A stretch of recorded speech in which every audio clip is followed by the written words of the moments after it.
Cinema ಅಂದರೆ ಇಷ್ಟನಾ? ಸಿನಿಮಾಗಳಲ್ಲಿ ನಟಿಸೋ ಆಸೆನಾ? ಸಿನಿಮಾಗಳಲ್ಲಿ ನಟಿಸಬೇಕು ಅಂತ ಪ್ರಯತ್ನ ಪಡ್ತಿದ್ದೀರಾ?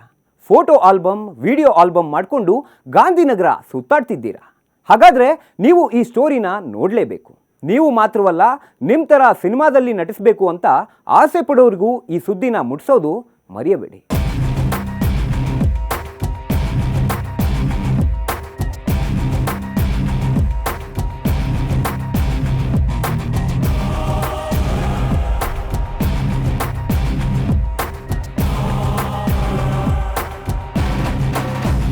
ಸಿನಿಮಾ ಇಂಡಸ್ಟ್ರಿ ಅಂದ್ರೇನೆ ಹೀಗೆ. ಇದೊಂದು ಮಾಯಾಲೋಕ. ಇಲ್ಲಿ ಬಣ್ಣ ಹಚ್ಚಿದ ಕಲಾವಿದರು ಇರ್ತಾರೆ, ಬಣ್ಣ ಬಣ್ಣದ ಮಾತುಗಳ ನಾಡೋ ಕಲಾಕಾರಗಳು ಇರ್ತಾರೆ. ಈ ಸ್ಟೋರಿ ಬಣ್ಣ ಹಚ್ಚಿ ನಟಿಸೋ ಕಲಾವಿದರ ಬಗ್ಗೆ ಅಲ್ಲ, ಬಣ್ಣ ಬಣ್ಣದ ಮಾತುಗಳನ್ನ ಆಡಿ ಯಾಮಾರಿಸೋ ಕಲಾಕಾರಗಳ ಬಗ್ಗೆ. ಹೌದು, ಸಿನಿಮಾನ ಇಷ್ಟಪಡೋರು, ಸಿನಿಮಾನ ಪ್ರೀತಿಸೋರು, ಸಿನಿಮಾ ಇಂಡಸ್ಟ್ರಿಯಲ್ಲಿ ಏನಾದ್ರೂ ಸಾಧಿಸ್ಬೇಕು ಅನ್ನೋರು, ಸಿನಿ ಜಗತ್ತಲ್ಲಿ ತಮ್ಮ ಜೀವನವನ್ನ ರೂಪಿಸ್ಕೊಳ್ಬೇಕು ಅಂತ ಕನಸು ಕಾಣೋರಿ ಇಂಥವರೇ ಟಾರ್ಗೆಟ್. ಇಂಥ ಟಾರ್ಗೆಟ್ಗೆ ಯುವತಿಯೊಬ್ಬಳು ಬಲಿಪಶು ಆಗಿದ್ದಾಳೆ.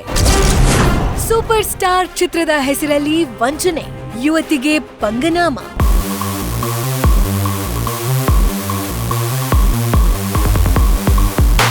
ಸೂಪರ್ ಸ್ಟಾರ್ ರಜನಿಕಾಂತ್ ಸದ್ಯ 170ನೇ ಸಿನಿಮಾದಲ್ಲಿ ಬ್ಯುಸಿಯಾಗಿದ್ದಾರೆ. ಜೈಲರ್ ಸೂಪರ್ ಸಕ್ಸಸ್ ನಂತರ ಜೈ ಭೀಮ್ ಖ್ಯಾತಿಯ ಜ್ಞಾನ್ವೇಲ್ ನಿರ್ದೇಶನ ಮಾಡ್ತಾ ಇರುವ ವೆಟ್ಟಾಯನ್ ಚಿತ್ರದಲ್ಲಿ ನಟಿಸ್ತಾ ಇದ್ದಾರೆ. ಹೈದರಾಬಾದ್, ಕೇರಳದಲ್ಲಿ ಹಂತ ಹಂತವಾಗಿ ಶೂಟಿಂಗ್ ಮಾಡ್ತಾ ಇರೋ ತಲೈವ ಬಹುತೇಕ ಚಿತ್ರೀಕರಣ ಮುಗಿಸಿದ್ದಾರೆ. ಲೈಕಾ ಪ್ರೊಡಕ್ಷನ್ ಈ ಸಿನಿಮಾಗೆ ಬಂಡವಾಳ ಹಾಕಿದ್ದು ನಿರೀಕ್ಷೆ ದೊಡ್ಡದಾಗಿದೆ. ಈ ಚಿತ್ರದ ನಂತರ ಮಾಸ್ಟರ್, ಲಿಯೋ, ವಿಕ್ರಮ್ ಖ್ಯಾತಿಯ ಲೋಕೇಶ್ ಕನಕರಾಜ್ ಜೊತೆ ರಜನಿ ಸಿನಿಮಾ ಮಾಡ್ತಾ ಇದ್ದು, ಇದು ತಲೈವ ನಟನೆಯ 171ನೇ ಸಿನಿಮಾ ಆಗಲಿದೆ. ಸದ್ಯ ಈ ಚಿತ್ರ ಪ್ರೀ ಪ್ರೊಡಕ್ಷನ್ ಹಂತದಲ್ಲಿದ್ದು 170 ಶೂಟಿಂಗ್ ಮುಗಿದು ರಿಲೀಸ್ ಆದ ಮೇಲಷ್ಟೇ ಚಿತ್ರೀಕರಣ ಪ್ರಾರಂಭವಾಗುವ ಸಾಧ್ಯತೆ ಇದೆ. ಇದೀಗ ಈ ಚಿತ್ರದ ಹೆಸರಲ್ಲಿ ಕಾಸ್ಟಿಂಗ್ ಡೈರೆಕ್ಟರ್ ಒಬ್ಬ ಮೋಸ ಮಾಡಿದ್ದಾನೆ. ಯುವತಿಯೊಬ್ಬಳಿಗೆ ರಜನಿ ಚಿತ್ರದಲ್ಲಿ ನಟಿಸುವ ಅವಕಾಶ ಕೊಡಿಸ್ತೀನಿ ಅಂತ ಹೇಳಿ ಲಕ್ಷ ಹಣ ಪಿಕ್ಕಿದ್ದಾನೆ ಅನ್ನೋ ಆರೋಪ ಕೇಳಿ ಬಂದಿದೆ.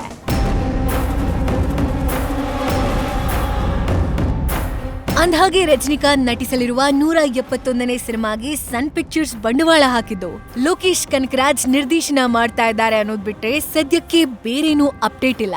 ಆದ್ರೆ ತಮಿಳು ನಟ ಶಿವಕಾರ್ತಿಕೇಯನ್ ಹಾಗೂ ರಾಘವ ಲಾರೆನ್ಸ್ ಕೂಡ ಈ ಚಿತ್ರದಲ್ಲಿ ಪ್ರಮುಖ ಪಾತ್ರಗಳಲ್ಲಿ ನಟಿಸಲಿದ್ದಾರೆ ಅಂತ ಹೇಳಲಾಗ್ತಾ ಇದೆ. ವಿಷಯ ಹೀಗಿರುವಾಗ ಕಾಸ್ಟಿಂಗ್ ಡೈರೆಕ್ಟರ್ ಸುರೇಶ್ ಕುಮಾರ್ ಅನ್ನೋ ವ್ಯಕ್ತಿ ಈ ಚಿತ್ರದ ಹೆಸರಲ್ಲಿ ಕೆಲವು ಯುವತಿಯರಿಗೆ ವಂಚನೆ ಮಾಡ್ತಿದ್ದಾನೆ ಅನ್ನೋ ಆರೋಪ ಹೊರಬಿದ್ದಿದೆ. ಈ ಸಂಬಂಧ ಬೆಂಗಳೂರಿನ ಮೈಕೋ ಲೇಔಟ್ ಪೊಲೀಸ್ ಠಾಣೆಯಲ್ಲಿ ಮೋಸ ಹೋದ ಯುವತಿ ದೂರು ದಾಖಲಿಸಿದ್ದಾಳಂತೆ.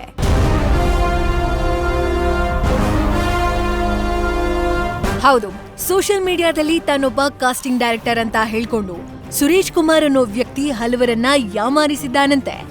ದೊಡ್ಡ ಸಿನಿಮಾಗಳಲ್ಲಿ ಅವಕಾಶ ಕೊಡಿಸ್ತೀನಿ, ದೊಡ್ಡ ಸ್ಟಾರ್ಗಳ ಜೊತೆ ನಟಿಸುವ ಅವಕಾಶ ಕೊಡ್ತೀನಿ ಅಂತ ಆಮಿಷ ಒಡ್ಡಿ ಲಕ್ಷ ಹಣ ಪೀಕಿದ್ದಾನಂತೆ. ಸದ್ಯ ರಜನಿಕಾಂತ್ ನಟಿಸಲಿರುವ 171ನೇ ಸಿನಿಮಾದ ಹೆಸರಲ್ಲಿ ಯುವತಿಯೊಬ್ಬಳಿಗೆ ವಂಚಿಸಿರೋ ಪ್ರಕರಣ ಬೆಳಕಿಗೆ ಬಂದಿದೆ. ತಮ್ಮ ಇನ್ಸ್ಟಾಗ್ರಾಂನಲ್ಲಿ ತಲೈವ 171 ಚಿತ್ರಕ್ಕೆ ಕಲಾವಿದರು ಬೇಕು ಅಂತ ಜಾಹೀರಾತನ್ನ ಪ್ರಕಟಿಸಿದ್ದಂತೆ. ಇದನ್ನ ಗಮನಿಸಿದ ಯುವತಿಯೊಬ್ಬಳು ಸುರೇಶ್ ಕುಮಾರ್ನ ಸಂಪರ್ಕ ಮಾಡಿದ್ಲಂತೆ.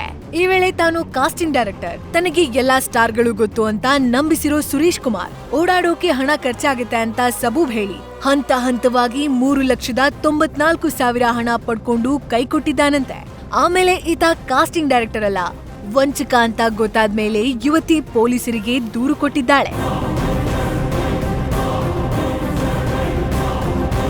ಕೇವಲ ಒಬ್ಬ ಯುವತಿಗೆ ಮಾತ್ರ ಅಲ್ಲ, ಇದೇ ತರ ಸಾಕಷ್ಟು ಜನರಿಗೆ ಈ ವ್ಯಕ್ತಿ ಮೋಸ ಮಾಡಿರೋ ಬಗ್ಗೆ ಅನುಮಾನ ವ್ಯಕ್ತವಾಗಿದೆ. ಆನ್ಲೈನ್ ನಲ್ಲಿ ಜಾಹೀರಾತುಗಳನ್ನ ಕೊಟ್ಟು ಆಡಿಷನ್ ನೆಪದಲ್ಲಿ ತುಂಬಾ ಜನ ಯುವತಿಯರಿಗೆ ಈ ಸುರೇಶ್ ಕುಮಾರ್ ವಂಚನೆ ಮಾಡಿರೋ ಆರೋಪ ಕೇಳಿ ಬಂದಿದೆ. ಸದ್ಯ ಸುರೇಶ್ ಕುಮಾರ್ ಎಸ್ಕೇಪ್ ಆಗಿದ್ದಾನೆ. ಫೋನ್ ಸ್ವಿಚ್ ಆಫ್ ಆಗಿದೆ, ಸಂಪರ್ಕಕ್ಕೂ ಕೂಡ ಸಿಗ್ತಾ ಇಲ್ಲ. ಹಾಗಾಗಿ ಮೋಸ ಹೋದ ಯುವತಿ ಮೈಕೋ ಲೇಔಟ್ ಪೊಲೀಸರ ಮೊರೆ ಹೋಗಿದ್ದಾಳೆ. ಕಳೆದುಕೊಂಡಿರುವ ಹಣವನ್ನ ವಾಪಸ್ ಕೊಡ್ಸಿ, ನನಗೆ ನ್ಯಾಯ ಕೊಡ್ಸಿ ಅಂತ ಮನವಿ ಮಾಡ್ತಿದ್ದಾಳೆ.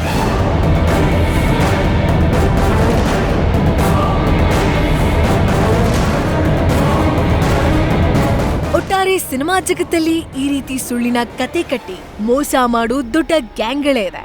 ಅದಕ್ಕೆ ಹೇಳೋದು ಅಧಿಕೃತ ನಿರ್ಮಾಣ ಸಂಸ್ಥೆ, ಅಥವಾ ಸಿನಿಮಾದ ನಿರ್ದೇಶಕ ನಿರ್ಮಾಪಕರು ಕೊಡೋ ಜಾಹೀರಾತಿಗೆ ಮಾತ್ರ ಮಣಿ ಹಾಕಿ ಅಂತ? ಇಲ್ಲವಾದಲ್ಲಿ ಇಂಥ ಮೋಸದ ಜಾಲಗಳಿಗೆ ಬಲಿಪಶು ಆಗ್ಬೇಕಾಗತ್ತೆ.